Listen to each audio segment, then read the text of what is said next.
All right, we're taking you now back to the United Nations, where we understand the Emir of Qatar is about to speak. He is one of several leaders addressing this session of the General Assembly, Emir Sheikh Tamim bin Hamad Al Thani. Let's listen in. In the name of God, most compassionate, most merciful, Your Excellency, President of the General Assembly, Your Excellency, Mr. Secretary General, may the peace of God be upon you. The United Nations has been established 8 decades ago on the basis of principles that humanity has reached after 2 world wars.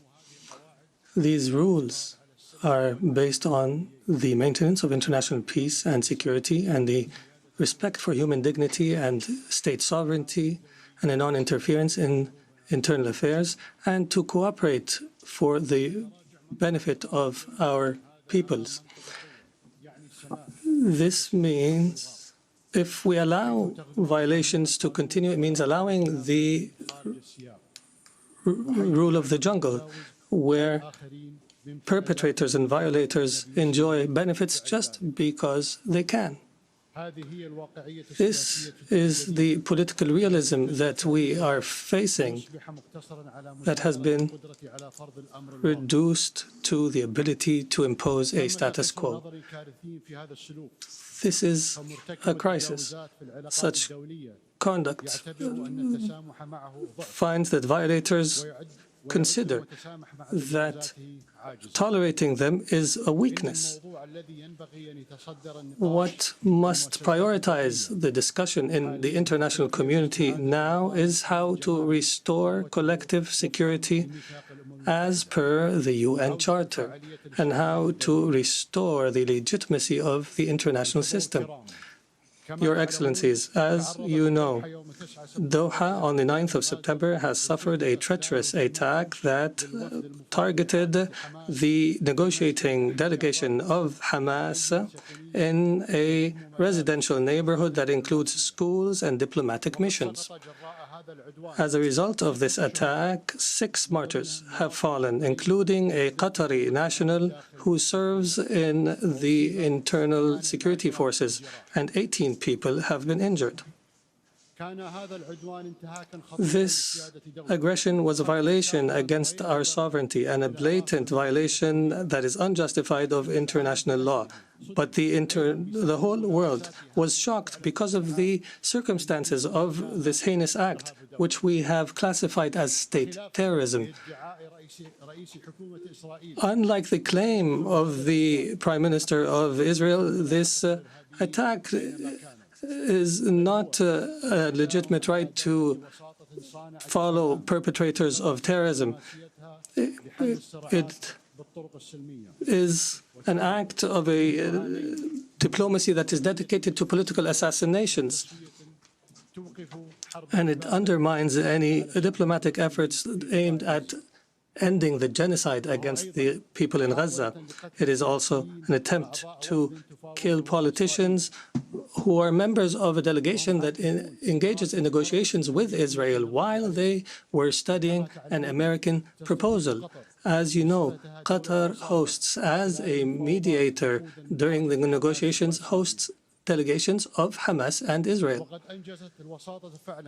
Qatari mediation has, in fact, achieved, in cooperation with Egypt and the USA, the release of hostages, and the last agreement was negated by Israel unilaterally, preventing an ability to reach a permanent ceasefire and the release of all hostages and the withdrawal of the occupying forces from the Gaza Strip and the humanitarian access and the release of Palestinian prisoners. They visit our country and plot to attack it. They negotiate with delegations and plot to assassinate the members of the negotiation teams. It is difficult to cooperate with such a mentality that does not respect the most minimum standards of cooperation. It is impossible. Is this not the definition of a wrote, government, the delegation, they consider negotiations a continuation of war in other means and a way to delude the Israeli public opinion. If the release of Israeli hostages is the end of war, the government of Israel is abandoning the notion of releasing the hostages. Their goal is to destroy Gaza so that it is unlivable and where no one can study or receive treatment. In other words, and the viability of the Gaza Strip to displace its population. Therefore, the Israeli leader wants to continue war. He believes in what is called Greater Israel. He believes that war is an opportunity to expand settlements and to change the status quo in the holy sites, in Al-Quds Sharif. He also plots for attacks in the West Bank and expansion. This imposition is the goal of this war. This treacherous attack against the sovereignty of a Gulf state thousands of miles away has confirmed that the Israeli Prime Minister, who takes pride in changing the face of the Middle East, reveals a manifestation of Israel's ability to intervene wherever, however it desires. Arab countries and Muslim countries have warned, and that have held an emergency summit in Doha, have warned against the consequences of this delusion. Israel is not a democratic country surrounded by enemies, but in fact, it is an enemy to its surrounding neighbors, and it's engaged in a genocide. And its leader is proud of preventing the establishment of a Palestinian state. And he promises that such a state will never be established. And he takes pride in preventing peace with the Palestinians, and that he will prevent such peace in the future. Israel is surrounded by states either who have signed a peace agreement or who are committed to the Arab Peace Initiative. But Israel does not make do with truces and settlements. It desires to impose its will on its surrounding Arab neighbors. And everyone who believes so is, and everyone who opposes its will is either anti-Semitic or a terrorist. Even Israel's allies realize this fact and reject it. And here we are today, where we witness an international solidarity movement that is similar to the international movement against apartheid last century. And I would be remiss not to express my appreciation with the solidarity we have received in Qatar after the attack, including the statement by the Security Council that has condemned the attack. Distinguished Excellencies, Qatar will remain true to its history and legacy, opposing the crimes that take place. We believe in the ability of reconciling interests with security.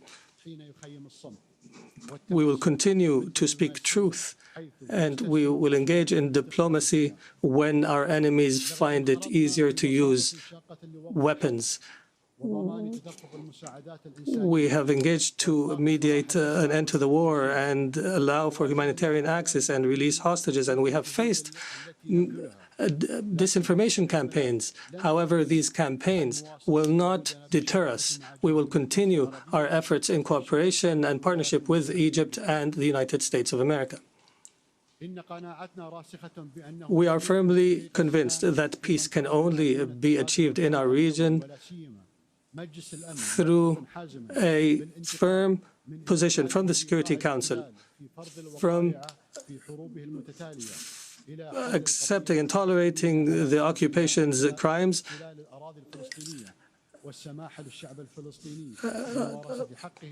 until allowing to the Palestinian people to enjoy their right to self-determination and establish their state with East Jerusalem as its capital on the borders of 1967 as per UN resolutions and the two-state solution. That has been the consensus of the international community.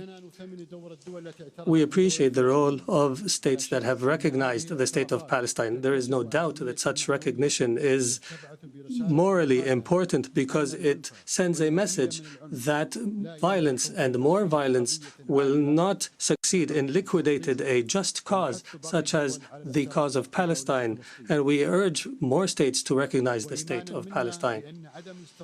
We believe that instability knows no border and that humanity's destiny is intertwined. Therefore, Qatar has continued its diplomatic efforts to contribute to the settlement of other crises, such as in Ukraine and wars in Africa. And our persistence have continued with partners in Africa in order to draft peace agreements. Most importantly was the signing of a declaration of principles in Doha between the DRC and the Congo River Alliance in March. Our efforts support the leadership of the U.S. to achieve a peace agreement in the east of the country, and Qatar will continue to engage as an international partner in order to achieve the peaceful settlement of conflicts and to seize opportunities to establish global peace. Your Excellencies, some states in our region still suffer the lack of security and stability. However, there is hope through some positive developments. In our dear Syria, since the end of last year, is going through a new phase that we hope will be a path towards achieving the aspirations of the Syrian people towards stability, development, and the rule of law after the end of a dark phase of the country's history. Egypt has stood by the Syrian people throughout the previous years. I recalled and urged to support Syria from this podium,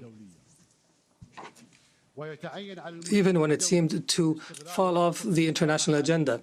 The international community is called upon to assist Syria now in order to succeed through the transition phase after decades of suffering.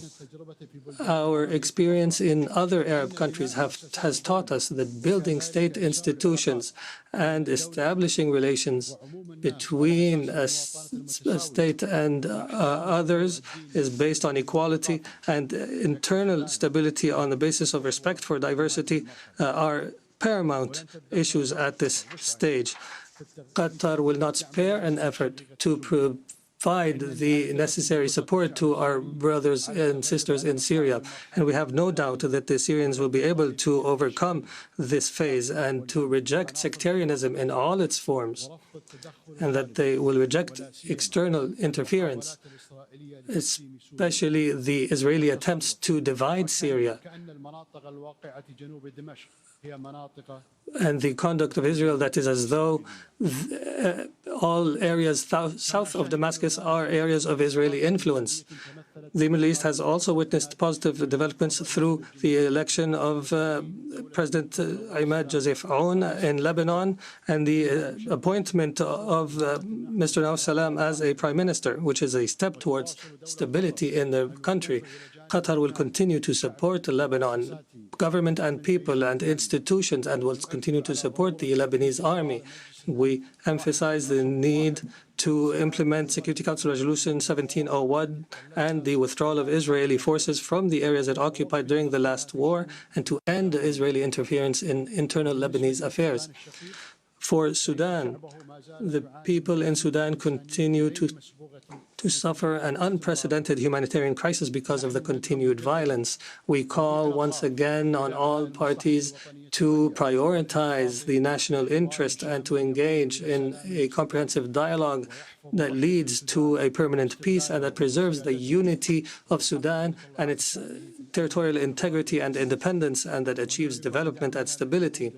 We declare our support for all international efforts that aim to achieve this goal. Distinguished Excellencies, Doha has always been a global capital that hosts major events in all spheres and an area where leaders convene and decision makers from around the world to engage in negotiations and the formulation of solutions. Doha will host the Second World Summit for Social Development from the 4th to 6th November this year, and we look forward to welcoming you all during this conference. There is no doubt that the trust of the international community in Qatar is based on our successes in the past throughout the years.